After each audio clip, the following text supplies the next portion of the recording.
Thank you all.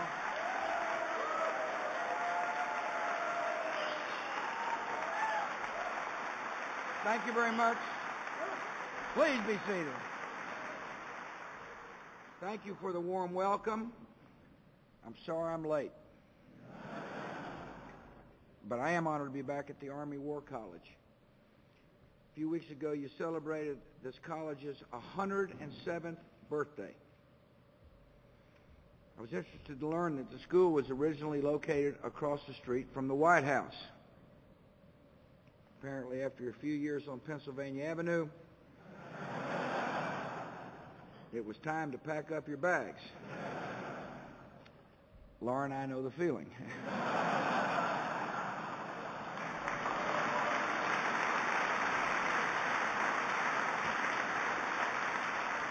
General Williams, thank you for your leadership. Sergeant Major Powell, thank you for greeting me. I'm traveling today with the Secretary of Veterans Affairs, Jim Peake.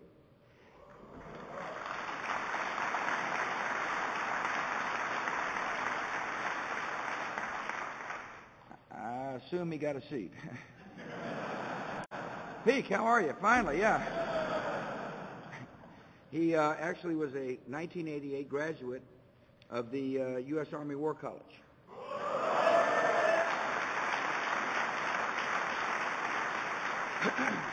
He claimed he was the president of the class. But he also modestly informed me that the reason why is because he was the oldest member of the class. Anyways, Mr. Secretary, thanks for your service. Students, faculty, and staff, it's good to be with you. Over the past century, this important institution has become one of our nation's most revered places. Really has been. After all, the graduates of this college are legendary. And perhaps I'm looking at legends. Dwight Eisenhower, Omar Bradley, George Patton, to Norm Schwarzkopf, Tommy Franks, and a man who I visited with recently, Ray Odierno. I want to thank you for continuing this college's noble tradition of military scholarship. I thank you for volunteering to serve our nation during a time of war. I appreciate the officers from our partner nations who are studying here and who are strengthening their country's friendship with the United States. I know many of you have served overseas in the War on Terror. This weekend I was honored to make one final trip to the front lines in Iraq and Afghanistan. During my trip, I had the opportunity to spend time with men and women in uniform. And I've got to tell you, there is nothing better to be the commander-in-chief and stand in front of brave souls who bring such dignity to the United States of America.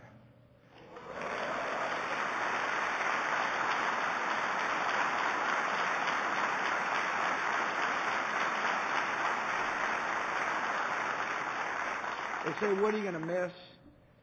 I'm going to miss a lot of things, like no traffic jams on the way from Harrisburg. But I'm most going to miss being the commander-in-chief. It is amazing to serve with people who are willing to stand up and step forward to address the great challenge to freedom and democracy of our time. We have been called to action, and many have agreed to serve. You know, the threat alert emerged long before September the 11th. Throughout the 1980s and 1990s, the followers of a hateful and twisted ideology grew in strength and number. In lands where repression and despair reigned, these extremists found willing recruits for their murderous vision.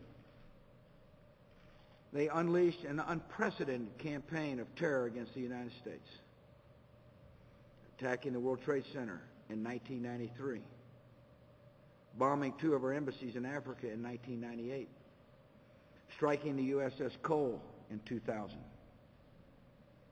For For many years, our nation viewed these attacks as isolated incidents, and we responded with limited measures. That changed on September the 11th, 2001. On that morning, Americans woke to news of a plane crashing into the North Tower of the World Trade Center. Within the span of 90 minutes, a second plane struck the South Tower. A third one pierced the rings of the Pentagon, and a fourth vanished from the skies above Pennsylvania. By nightfall, the sun had set on a very different world. With rumors of more attacks swirling, Americans went to bed wondering what the future would bring. On that night, virtually no one would have predicted that more than 7 years would pass without another terrorist attack on our soil. It's not a matter of luck. It is a tribute to the dedicated men and women who work day and night to defend our great land.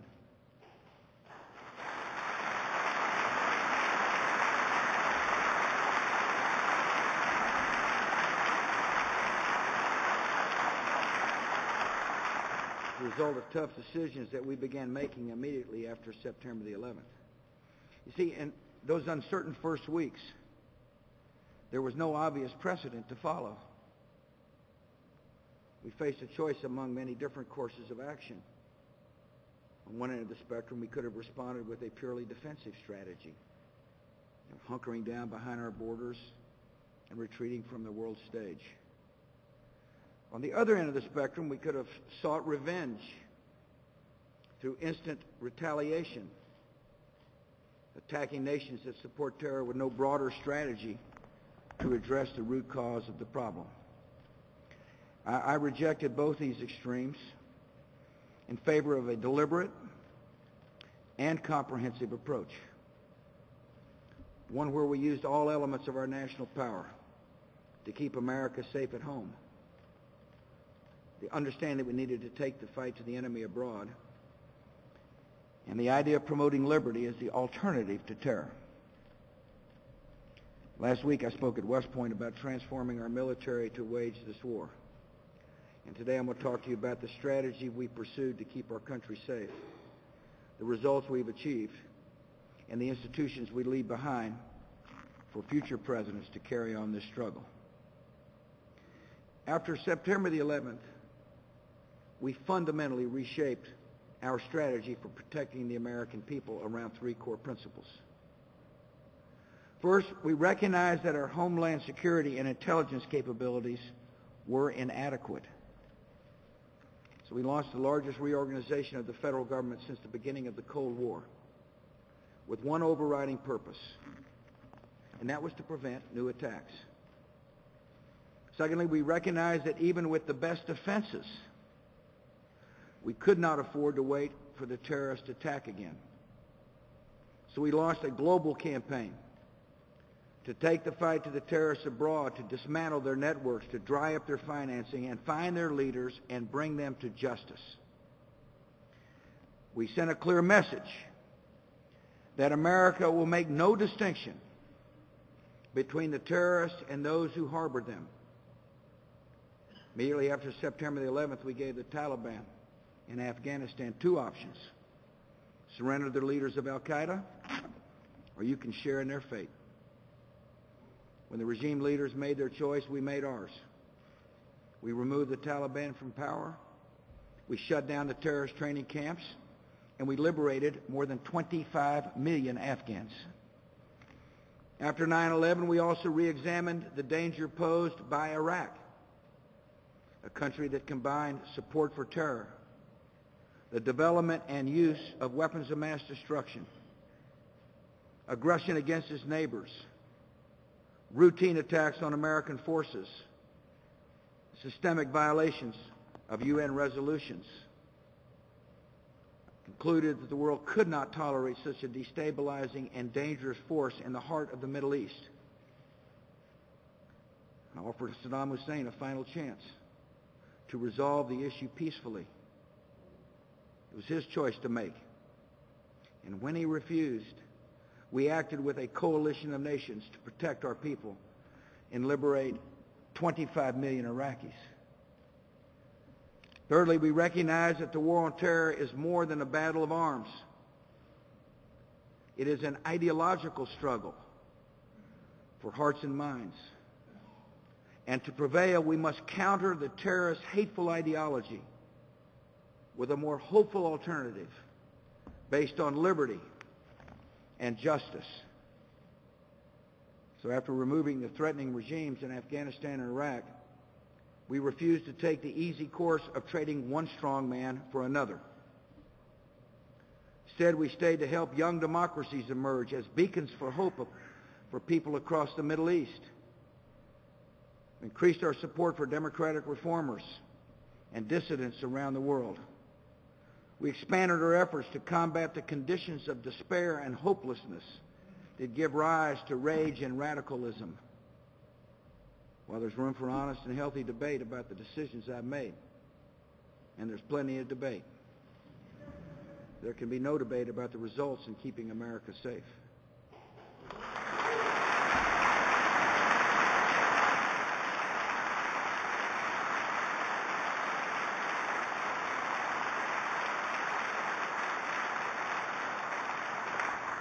Here at home, we prevented numerous terrorist attacks, including an attempt to bomb fuel tanks at JFK Airport, a plot to blow up airliners bound for the East Coast, a scheme to attack a shopping mall in the Chicago area, and a plan to destroy the tallest skyscraper in Los Angeles.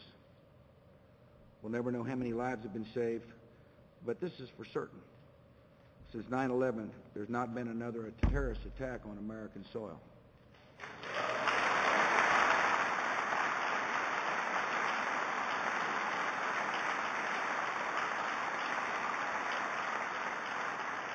And this is certain as well. Around the world, we're driving the terrorists from their safe havens. We are choking off their financing. We are severely disrupting their operations. Together with our allies, we killed or captured hundreds of al-Qaeda leaders and operatives, including the architect of the September the 11th attacks, Khalid Sheikh Mohammed.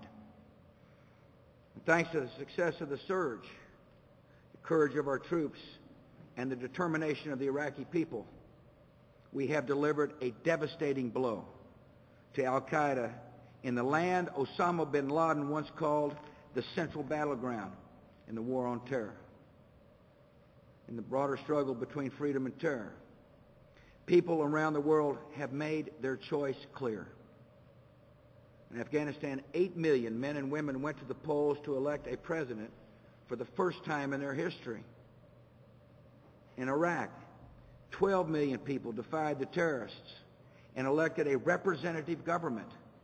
You know, one of the things I'll never forget are the ink-stained fingers of people who had a chance to vote their conscience. In countries from Liberia and Lebanon to Georgia and Ukraine, citizens have taken to the streets to cast off the chains of tyranny and demand their God-given right for freedom. And around the world, more people live in liberty than at any other time in human history. This is a hopeful beginning, yet it is only a beginning.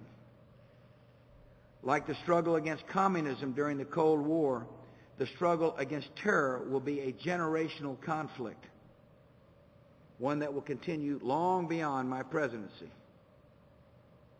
As my administration leaves office next month, we will leave behind the institutions and tools our country needs to prevail in the long struggle ahead. We'll leave behind a vastly upgraded network of homeland defenses. Federal, state, and local law enforcement officers are working together more closely than ever before. The number of Border Patrol agents has doubled since 2001. Our airports and seaports have bolstered screening procedures. Major cities have installed early warning systems for detecting biological and radiological attacks. And to better coordinate a comprehensive strategy for keeping our people safe, we have a new cabinet-level Department of Homeland Security. We'll leave behind a revamped intelligence community that has new tools for staying one step ahead of our enemies. Under the new Director of National Intelligence, federal agencies are collecting and sharing information more effectively than ever before.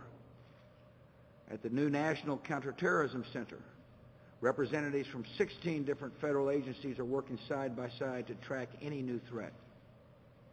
The FBI, agents and analysts have shifted their focus from investigating terrorist attacks after they happen to gathering intelligence to prevent them from happening in the first place. The Treasury Department, there are new programs to shut down financing for terrorism. The CIA, human intelligence capabilities have improved. More operations officers have deployed overseas to penetrate terrorist organizations. There's a program to interrogate key terrorist leaders. At the NSA, there are expanded efforts to monitor terrorist communications around the world. We need to quickly figure out who the terrorists are talking to and what they're saying in order to protect the homeland. We will leave behind new technologies and resources for our military to keep the pressure on the enemy. Our forces are more mobile and more agile and better positioned now to deploy to troubled spots around the world. On the battlefield, they have access to real-time intelligence that would have been unimaginable just a couple of years ago. With weapons like the Predator drone in our arsenal, our troops can conduct precision strikes on terrorists in hard-to-reach areas while sparing innocent life. At institutions like the Army War College, our men and women in uniform are studying new counterinsurgency and counterterrorism strategies because we're going to depend on you. Long after I'm gone, presidents will count on you. We will leave behind a strong coalition of more than 90 nations, composing almost half the world, who are committed to combating terror and sharing intelligence and keeping our citizens safe. This coalition includes Saudi Arabia, the nation that produced 15 of the 9/11 hijackers, and now serves as a staunch ally in the war on terror. This coalition includes Pakistan, a country that was a supporter of the Taliban before September the 11th. And today is a strong partner of the United States. This coalition includes two of America's newest and most courageous friends, the free nations of Afghanistan and Iraq.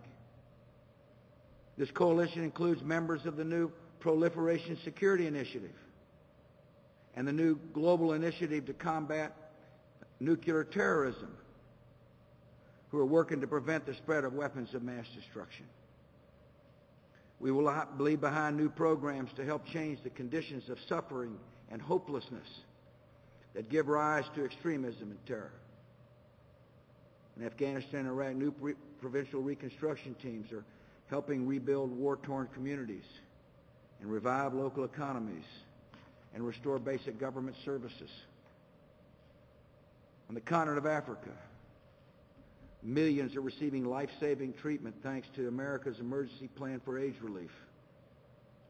And around the world, countries that govern wisely and open up their economy and invest in the health and education of their people are receiving strong support through Millennium Challenge grants. And finally, we leave behind an unprecedented commitment to extending the reach of liberty and democracy. Key organizations devoted to supporting freedom enjoy stronger government support than ever before. Official U.S. policy now requires our diplomats to seek out and support dissidents and democratic reformers in unfree nations. And it is now the stated policy of the United States to seek the end of tyranny in all nations for all time. Till that day comes, the United States will not rest in our fight against oppression and terror. As president, I've had no higher responsibility than waging this struggle for the security and liberty of our people. After 9/11, I vowed that I would never forget the wounds from that day, and I've not. That day defined my presidency, and that day changed the course of history. And while we cannot know the path ahead, we can be confident in the destination. a world where the American people are safe and children around the world grow up with hope and peace.